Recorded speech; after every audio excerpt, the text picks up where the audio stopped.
Is there a spiritual way to kill an animal? Filmmaker Kip Anderson, the man behind Cowspiracy, Seaspiracy, and What the Health, tried to answer that question. The result is the documentary Christspiracy, a deep dive into the ethics of eating meat, including asking the question, why does Da Vinci's Last Supper show Christ's plate empty?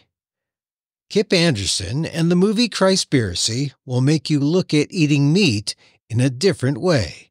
Next on the PETA Podcast with Emil Guillermo.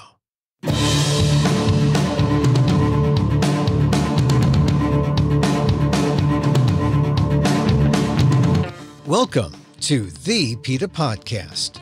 I'm Emil Guillermo, your host for this inside look at animal rights, brought to you by PETA, the largest animal rights organization in the world. On today's episode, the movie is called Christspiracy, a new documentary by Kip Anderson, who did 3 other docs, Cowspiracy, Seaspiracy, and What the Health. Now he tackles the ethical and spiritual justifications used by religions to eat meat. Are there any? Anderson says he examines how different religions, from Buddhism to Christianity to Islam, justify eating meat. He even goes to the Vatican to ask, what would Jesus do? Anderson says people will want to see it twice because the call to action is not just to stop eating animals, but to be a voice for the 3 million land animals killed per hour for meat. We'll tell you how to see it in the show notes and after the interview. For now, here's my conversation with filmmaker Kip Anderson about his new documentary on the ethics behind meat eating, Christspiracy, on the PETA Podcast. In a way, the beginning of this film was a long time ago, even with, if anyone's seen Cowspiracy and What the Health, the Cowspiracy focused on the environmental impacts of raising and killing 70 billion animals on the environment, and then what that does to eat those 70 billion animals to our health. And then there's also always the plan of, is there an ethical way to actually do that, whether it's healthy or for the environment? So there's definitely always a question that was posed that I have always pondered and wanted to do a film on the ethics, to the 3 pillars of this conversation of how we treat animals. But yeah, and then Cam and I met at a certain serendipitous time where I was finishing What the Health, and I knew I wanted to do this next film, and Cam and I met at this screening you'll see in the film, and we really hit it off right away, and it was just unbelievable because the timing was impeccable, because Keegan and I worked so hard at the first 2 films, and he wasn't really interested in doing an ethical film or a spiritual film. And I think it was 4 days later is when Cam and I met, and it was just divine timing. And so that's really when it began, and we just took off from there. 7 years later, can't believe it. We used to say, a long time, this film has taken us 5 years, and all of a sudden, like, hey, it's been 7 now. All of a sudden, 2 years got added on. Hey, now, you said something there that got me. You said that your partner said he wasn't interested in doing a spiritual deep dive into this. He wasn't interested in going down that path. And then you meet Kameron, who asks you this question, is there a spiritual way to kill animals? And you had to go that way because that really is the next step, right? I mean, really, if you're going to go down an ethical, is it right kind of, investigation, you almost have to go down that step, right? Yeah.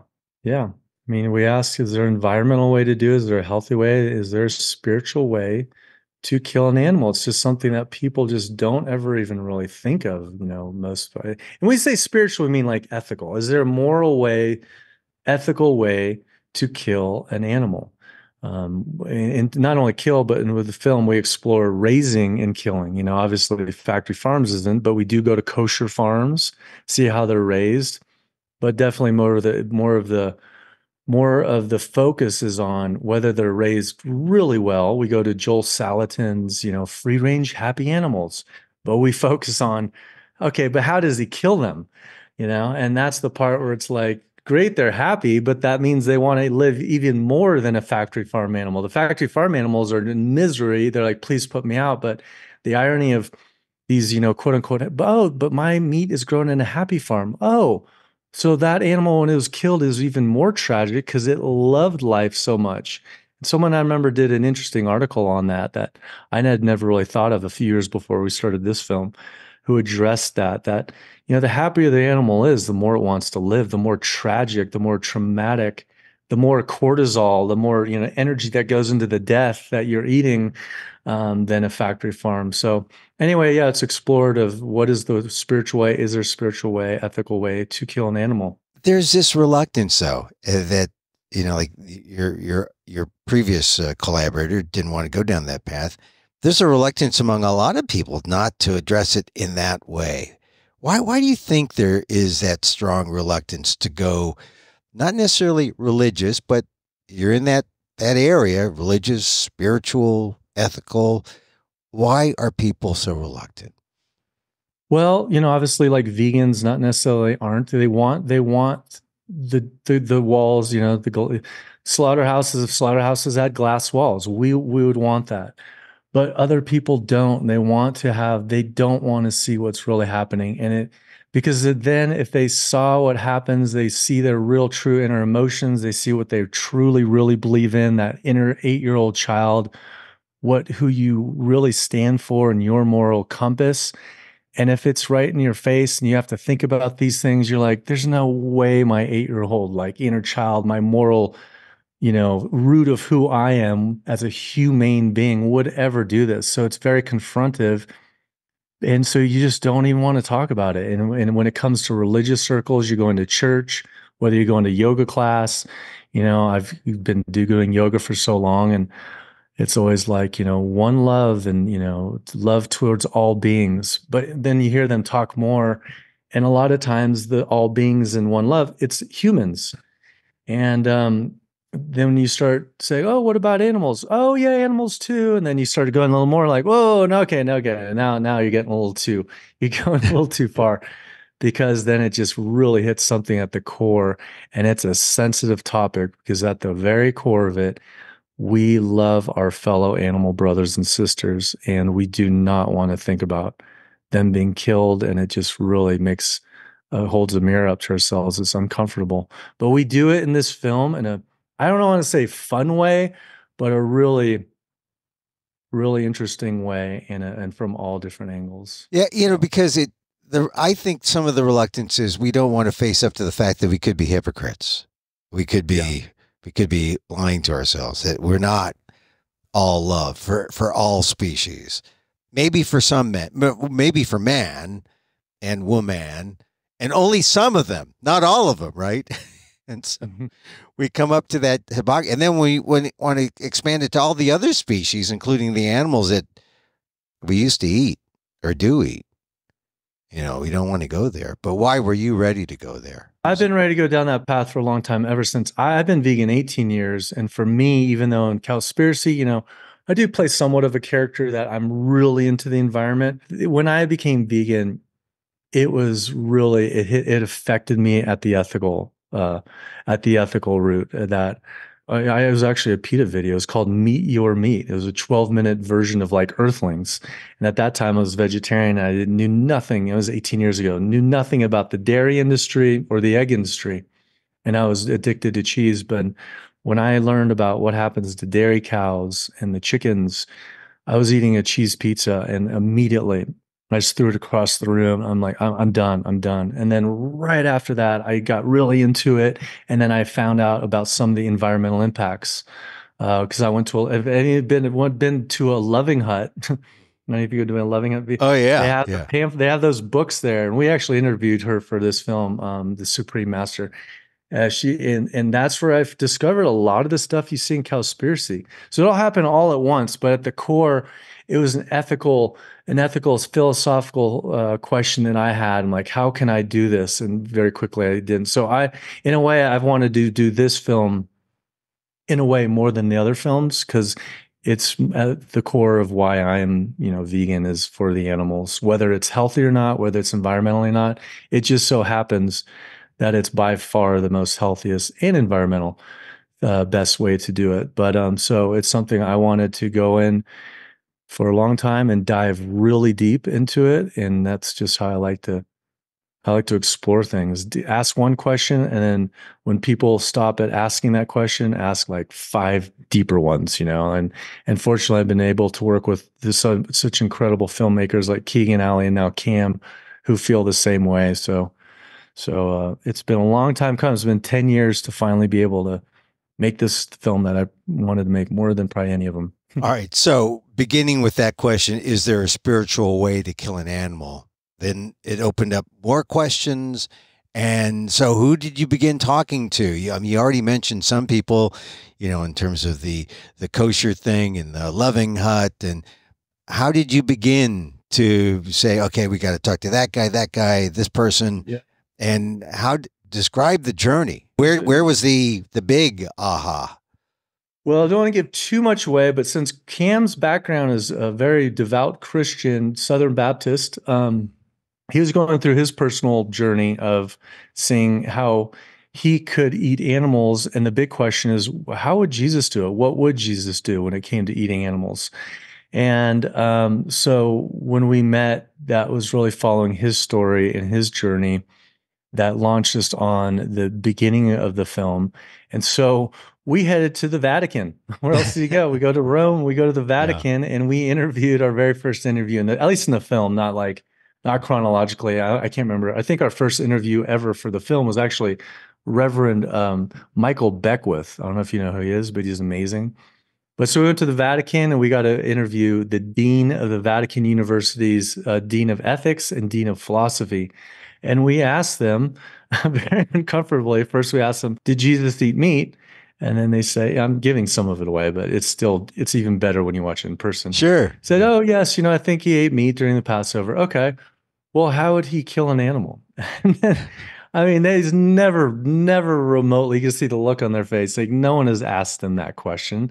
And then so first he's just, oh, that's a good question. But we keep probing like, no, literally, how would he do it? And he describes with his hands about maybe he would take a knife and slit the throat. And it's just like really awkward. And then from there we started, we had some breadcrumbs of like, there's something about this story of Jesus that we need to explore, of what happened 4 days before his crucifixion.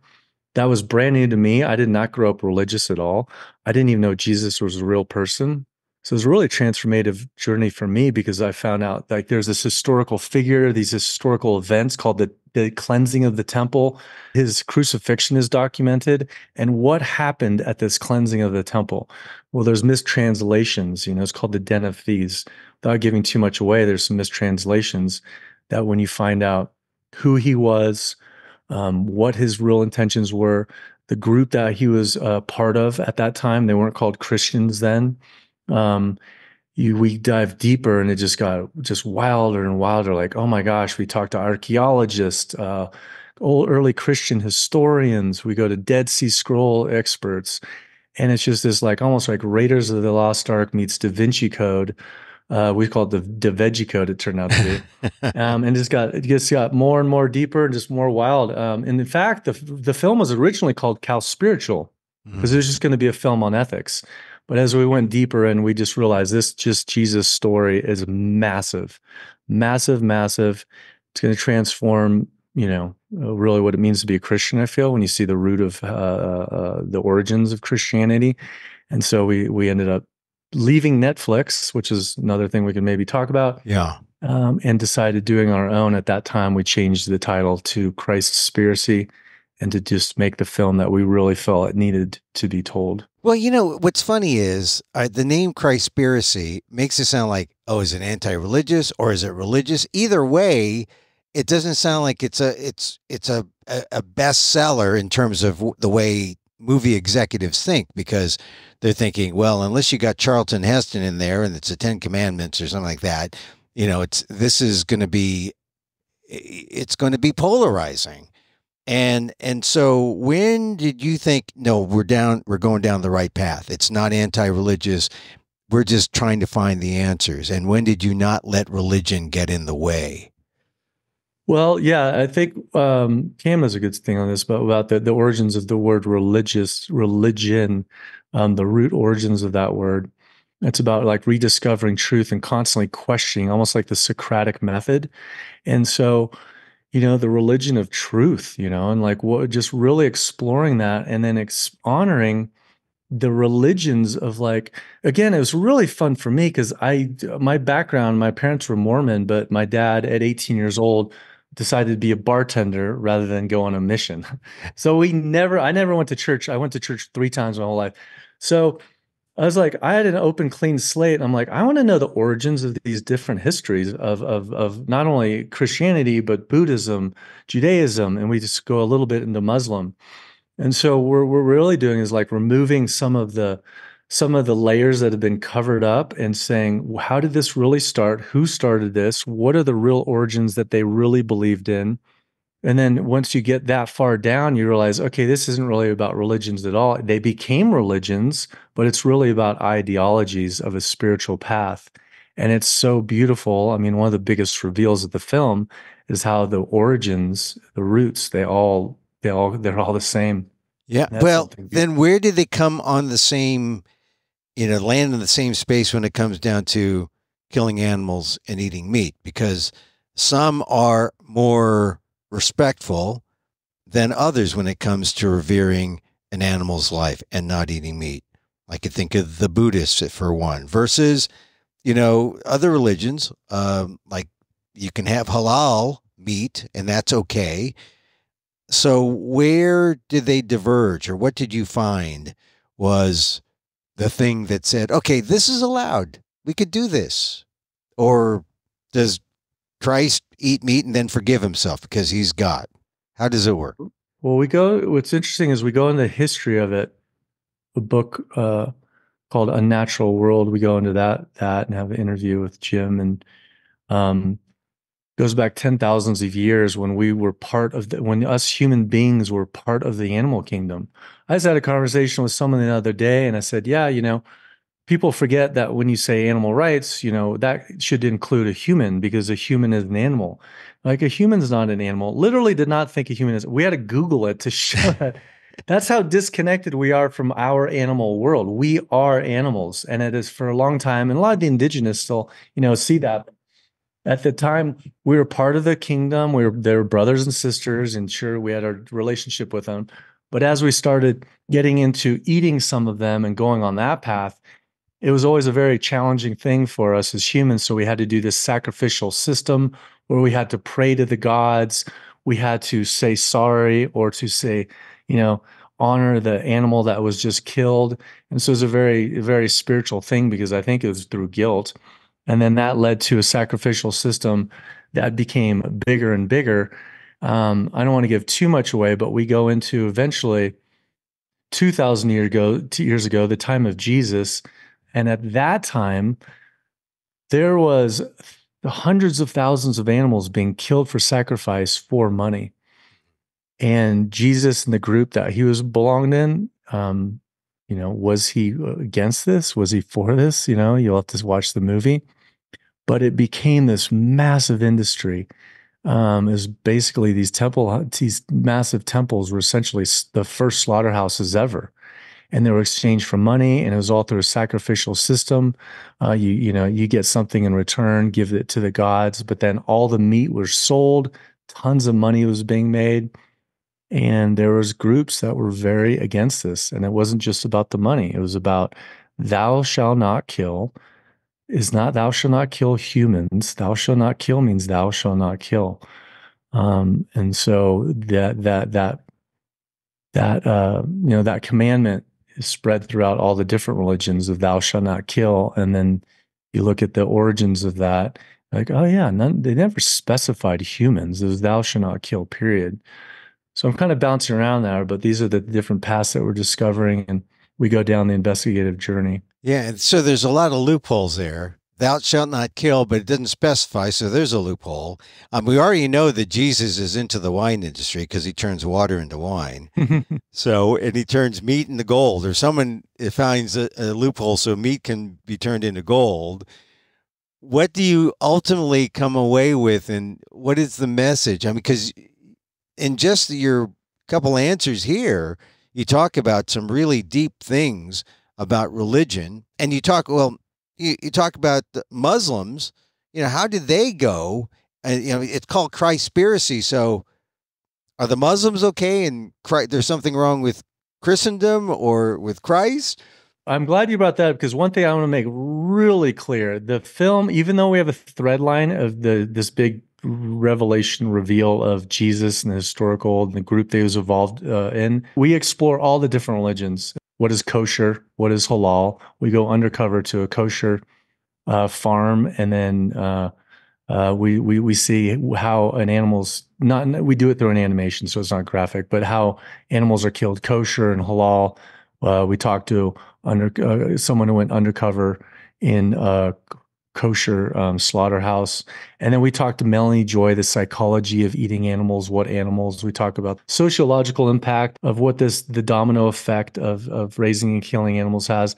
So it's so much more. A lot of times after people watch the movie, they're like, oh, I thought it was just me, like this Christian film. And it's so much more. That being said, each religion does have their own, unique history when it comes to relating with animals and eating them, as I mentioned, kosher, and then there's halal, and then Christianity has, I guess there's no way of technically killing the animal, but obviously praying over your meal at every table or at every meal. That's something that I did growing up, even though I didn't go to church. But yeah, there's no necessary conclusion of that, but there's definitely a lot of questions raised and answered. And after the film is done, you just want to go even deeper in exploring all these other avenues of what we kind of ignite in the viewer. Just as you were talking there, I was thinking, as a Catholic, a lapsed Catholic or ongoing evolving Catholic, Fish Friday, right? It's okay to eat fish. We're in Lent now as we speak. Fish on Friday. But why fish? Why not? Why just spare the meat? Spare the fish too on Friday. They have Tofu Friday, or Kale Friday or something. So what you're saying then is that after people get an eyeful of this movie, we come out with more questions, and then it's time for our own exploration, I guess. Yeah, it is. It's similar to other films. A lot is answered, and there's going to be, like the other films I've been a part of, there's going to be a lot of discussion, a lot of debates, because, when you're, I don't want to say the word challenging, but when you're bringing up, possibly that Christianity, and it has a few different ways of telling how the origins of it happened, there's going to be a lot of interesting conversations. What's exciting too with this film is the ending is really inspiring. And that's something that we really wanted to have for this particular film. And the call to action is not only say, the other films are just simply, to not eat an animal, but this one is, to follow a spiritual path. Perhaps maybe the best thing is to not only simply not eat another animal, but raise your voice for them, raise your voice for the voiceless, not only to not do something. We're at the time where now we need to do something. And we to do something, how that domino effect into us as human beings relating to each other. So we really play into the film of the interconnectedness of when we're killing or how we're treating our fellow animals, how that relates to us treating each other. A lot of people say, oh, well, we got to first make sure all the human beings stop all the wars between amongst ourselves. Then we'll worry about the animals, one thing at a time. Where the argument is, well, if we can treat those who have mercy upon us, or we should have mercy upon them, who then imagine, and we have true dominion over, looking stewardship over those other fellow animals.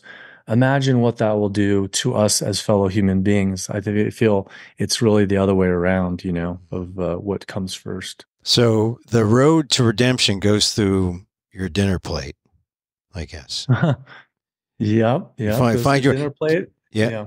Dominion. It's such a beautiful thing. It's just mistranslated. People say dominion is we have rulership over everything on earth. Dominion means stewardship. So if we really are stewards over those that really, that we could oppress, we could kill, we could eat, but if we choose to really steward them as we do our children and take care, like, wow, what will that do to affect us as our fellow human beings? I think it's just be incredible karmic, beautiful, beautiful effect. So do you become more spiritual, more, not necessarily more religious, but more spiritual after maybe sitting in the dark and watching this film? Yes, in a way, but I remember one of my favorite quotes from the entire film is we go to India and there's a big section on India and Hinduism and how they treat their cows in India. It's India's biggest cover up of their entire country that most people don't realize. Yeah. They kill more cows in India and per capita than anywhere in the world. And if anyone's been in India, you can ask anyone that and they're like, oh no, they have no idea.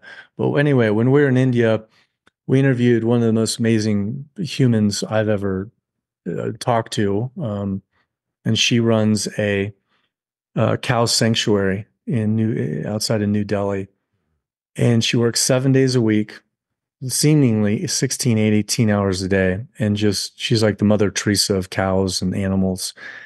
And we asked her, "Are you spiritual?" And she kind of laughed. She's like, "I believe." I believe doing is more important than praying. She's like, I'm not spiritual.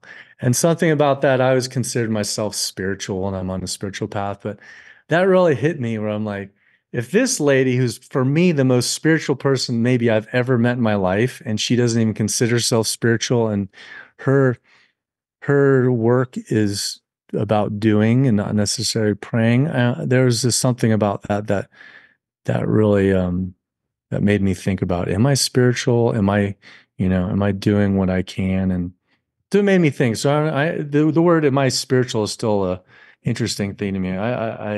I'm still on the path. I'll put it that way, but it's definitely made me closer to feeling aligned with myself as a human being, that I felt like being vegan, kind of, you feel like you're not really, you part of the world, and you realize, oh, we really are. It's like a lot of other people have strayed from the path of who we are as humane beings. So it was nice to reconnect to, say we're animal activists or speaking up for the animals, that they were doing this 2,000 years ago.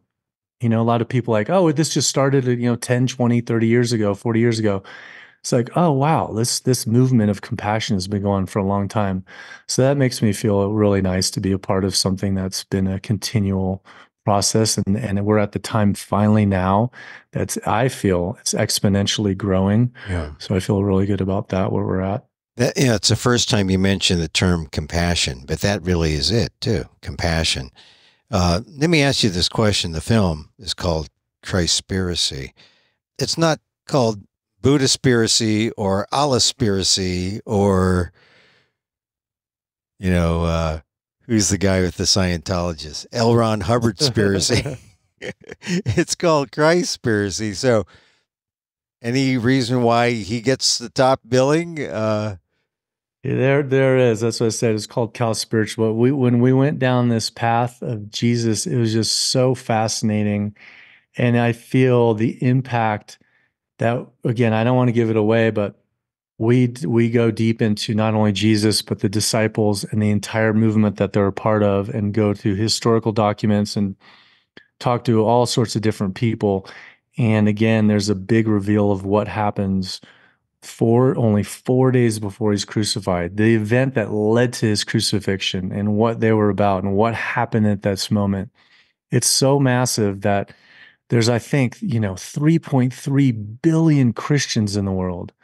So even though this film is way more than just Christianity, there's the main thread line of this Christian Jesus story. But, we really feel this could have the most impact of any film I've been a part of. And it's one of those, like Cowspiracy, after that film came out, then you just, it kind of grows in the ethers of the mainstream and everyone else talks about it.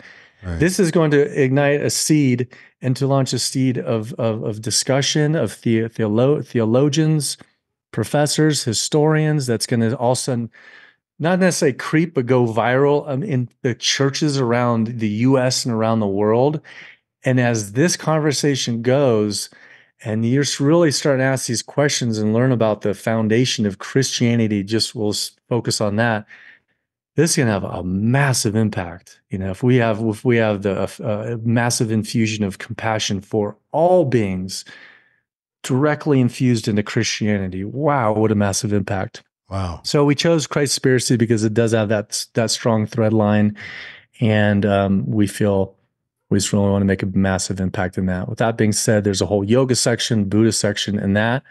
So just want to make that clear. There's a lot more than just Christianity. And those who are Muslims or Arabs, I mean, they don't have to feel left out here. They get picked on too with the halal part. And we address that too. We go a little bit in there, not super deep into the Islamic faith, but we definitely go in there as well. And then as far as Jesus, and before you talk about the crucifixion, I guess that means what was on the menu during the Last Supper, huh? Well, the Passover, the Last Supper. I'm trying to think if I want to give a little too much away, but if anyone's seen Da Vinci Code, a lot of that was based on the Last Supper of Leonardo da Vinci's Last Supper. One of the funnest things that we got revealed when we were making this film is, one, I already knew it before, but going deeper into who Leonardo da Vinci was. I knew he was a vegetarian, but then, going deeper into him, it's a whole separate film on just him. He was a hardcore animal rights activist. Not only was he vegetarian, we actually have in the film, he would go to the farmer's market and he would buy a chicken that everyone else was going to buy to kill. And he would buy the chicken and then he would go to the forest and free it. Like, he was very passionate about animals. And so the Last Supper was a very, very strong statement. And there's a lot of clues in there. But we argue the biggest reason, and we don't even really say it in the film because it's a whole separate thing, but when you watch it, it's inferred. But that painting, and when you study art and you see where all the lines go to, all the lines point to Jesus and the plate. People are looking not only at Jesus, they're either looking at him or they're looking at the plate. So the focal point of that, arguably the most famous painting in the entire world, the focus is on the empty plate. And when you think about what this was happening, this was the Last Supper before his crucifixion. This is Jesus over a plate. There's a little bread in, but his plate that normally would have a lamb that was sacrificed, it was empty.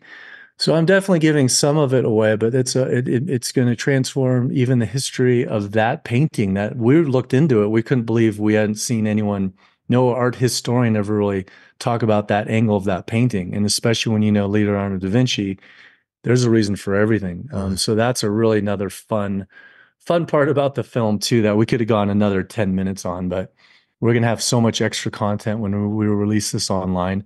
But I just want to say too, speaking of online, is that when it's at the theaters, it's going to be phenomenal because we've never had. I'm kind of jumping ahead, but we have this in the movie theaters. No other film that I've done, other than a couple of premieres, have been in the movie theater, and this is the one that had to be in the movie theater. And so we got picked up by this big theatrical distribution company because they believe in the film so much. And there's so many, we have car chases and so many wild things that happen in this. It's like Raiders of the Lost Ark. You have a car chase in your film? There's car chases. We got ransacked. We got followed. I mean, the whole scoop in there.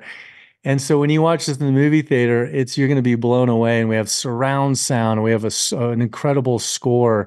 It's unbelievable. So you have to watch this in the movie theater. We are going to have this online, probably 4 months after. But please make sure to get the full experience. You have to watch this in the movie theater. You're going to be just blown away. So it's going to be like Fast and Furious, but with a message. And because if there's a car crash, it belongs in the movies. It belongs. Oh, yeah. And maybe IMAX? No IMAX, huh? I would love it to be IMAX. So far, I don't think it's an IMAX, but yeah, it was a car chase in India. Fortunately, there was no car, which is if anyone's driven in India, it's to say a car chase in India. That sounds like a wreck waiting to happen. But fortunately, there was no car wreck, but there was a car chase. Well, tell me. You mentioned this earlier. This was scheduled to be on Netflix, and then uh, there was some artistic control issues, and then you bought the rights back from Netflix. Any regrets about that? No, at the time, it was one of those, gosh, no, because I mean, we're still planning out. We had no plan B. It was as we kept making the film, they wanted to take another direction, and we started going deeper in this direction we were going. And I love Netflix. I have a lot of respect for them. And we were going to some challenging areas that I know would be triggering to some, they're a big publicly held company, and it was getting uncomfortable. And they are used to being able to have their final say in editing, and usually you agree to it, or if not, you have to, if something happens. And so they were very surprised that we just stayed firm, and we're like, we can't do these requests. We need to have this film be said in this way that to have the most impact. So we made the bold move of stepping away with no plan B, but we're like, well, we don't know how it's going to happen. And the animals are in charge, and somehow this will get out there. And then sure enough, a few years later, we meet the right connections, and now it's going to be in movie theaters and over 650. That never would have happened in if it was in Netflix. And the biggest thing that was an influence of why we made the decision is that when it's on Netflix, we're not allowed to use any of the extra content. They own all the rights. We can't have it on YouTube, Google Play, iTunes. It's only on Netflix. So if you don't have a subscription, you can't watch it. And when we're traveling to India, I actually live in Mexico right now. A lot of people don't have the access to that kind of funds to have that. So now we're going to be able to release this on all platforms and have everybody available to watch this through pay it forward type of method. And that's really exciting, and to release all this incredible footage. So with that being said, as far as the money, who knows, whatever that would be. And it's not about that. It's about how many more viewers we get. And we feel in the long run, way more people will be able to watch this film. Maybe not in this certain amount of time that Netflix like blows it up within 2 months, then boom, it disappears. This one's going to be a long forever. Everyone's going to be able to watch this. Our goal is to have 1 billion views to save billions of animals. Wow. And our goal with the theater launch into that is 3 million theater ticket views. And that's for one animal that's killed every single hour, 3 million land animals. Wow. Well, judging by your story, I guess you can say God provides. I mean, it looks like something special is happening. It's 600 theaters all across the world. And a reminder that PETA podcast listeners can go to Christspiracy.com, and they can get a unique code, PETA, PETA, that you can use to purchase your tickets. And then 10% of all proceeds purchased using that code will benefit PETA. And people. And I also want to add too, when you go to that, you can choose purchase a ticket or donate for a ticket. That code will work on both areas. And when you donate for a ticket, I'm sure PETA listeners will like this. 100% of the donations will go to animal charities and sanctuaries, because we were able to buy a bunch of tickets from our Kickstarter money, and we had to have an agreement with our distribution company. And so we'd love if you chose that option of donating, and you can still do the 10% off code and PETA, and and tell all your friends. When we sell enough tickets, this event on March 20th will start triggering a full 1 week, 2 week theater launch, and it'll be the first film of this type of genre ever to have a theater run. So make sure you get your tickets too, because the other part about it is many places will sell out, or you're going to have not a good seat. You're going to have the front row. So make sure you get your tickets right away, so you get a really good seat in the theater nearest to you. And tell everyone. So is it just a one-day, one-time run on March 20th, or is it ongoing, or how will it work? It's in March 20th everywhere, covering everywhere in the US, UK, most all of Australia, New Zealand, Ireland, all English-speaking countries. And then it's going to have an encore on the 24th, a matinee on the Sunday. That's everywhere in the US. But the great news is all these other countries, as the tickets started selling and they start selling out, they're immediately going to release another week in that theater. So It's not a matter of if, it's a matter of how many theaters start doing a theater run. So it's all up to all of us, everyone who's listening, to make sure we make this a big splash and have the biggest impact ever and create a, for the movement, anyone who's, speaking up for the animals, this is the one to make a big impact that I feel it's going to be huge. So yeah, make sure you get your tickets before they sell out, and tell all your friends and all your Christian friends and Buddhist friends, they're going to have to watch it. And atheists. And right, atheists are welcome. Atheists are welcome. Yeah. Bring your appetites. Christspiracy, CHRIST, and then Piracy, PIRAC. And it's actually Christspiracy. It's actually Christ and then an S, PIR. Christ. Well, with that being said, we're going to redirect people who spell it wrong and go there, but Christspiracy. Yeah. Yeah, you got it. Yeah, that's an old web trick. Internet marketers, you get the misspellers going. Right. Christspiracy.com. While we were talking, I was thinking at the Last Supper. So, like one of the tricks that you're not going to have Satan eat Satan or something like that. He doesn't make an appearance and eat Satan. I guess not. Or tofu. No, there's no tofu on there's not even bread on it. It's an empty plate. Right? It's an empty plate, yeah. Well, definitely not Satan. Satan, there's some, what is that? Some vegan restaurant that plays on Satan, and Satan. Satan, yeah. But the wine's there. I guess there's Last Supper wine, but we'll just have to see it. We'll have to. You've got me thinking about it now. The Catholic in me wants to see it. And well, listen, you're gonna love it. And it's one of those movies. There's so much in it. When you watch it, you have to watch it the second time to actually. Usually, people who see it the second time love it more than the first. But yeah, you're gonna love it, and definitely make sure you watch it in theaters. This is the one to watch in the movie theaters for sure. Kip Anderson, filmmaker, documentarian, spiritualist. Can I say that? Are you a spiritualist? Mm-hmm. Thank you very much for being on the PETA Podcast. Appreciate it so much, and thank you everyone else for the support. Thank you so much.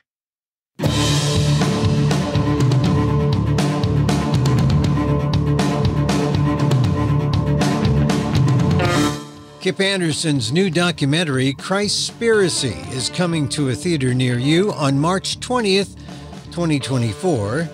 His co-filmmaker on this project was Kameron Waters, who asked the question that got the movie rolling: how would Jesus kill an animal? The movie is unlike any other he's done, says Anderson. Go to Christspiracy.com to get tickets. That's CHRISTSPIRACY.com. Christspiracy.com to get tickets, and use the code PETA, P-E-T-A, for a discounted ticket price for that March 20th screening. 10% of all proceeds with the code will benefit PETA, or use the donate button on that page to help out even more. Once again, for tickets, go to Christspiracy, CHRISTSPIRACY.com.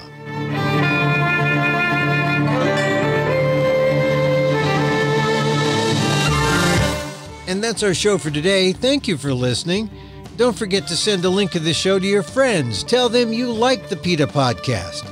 Contact us at PETA.org. You can find me on Twitter at Emil Amok. Oh, that's X, formerly known as Twitter, at Emil Amok, EMILAMOK. Or see my blog at AMOK.com. Or see my work at ALDEF, the Asian American Legal Defense and Education Fund. That's ALDEF, AALDEF.org/blog.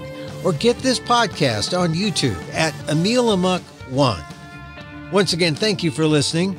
Check out all our episodes on your favorite podcast app or on Apple Podcasts, where you can subscribe to, as well as rate and review the show. It helps get the word out about the issues you care about. Our music is provided by Carbonworks. Check them out on YouTube. And join us again next time for more insight into animal rights and the fight for a cruelty-free world on the PETA Podcast. I'm Emil Guillermo.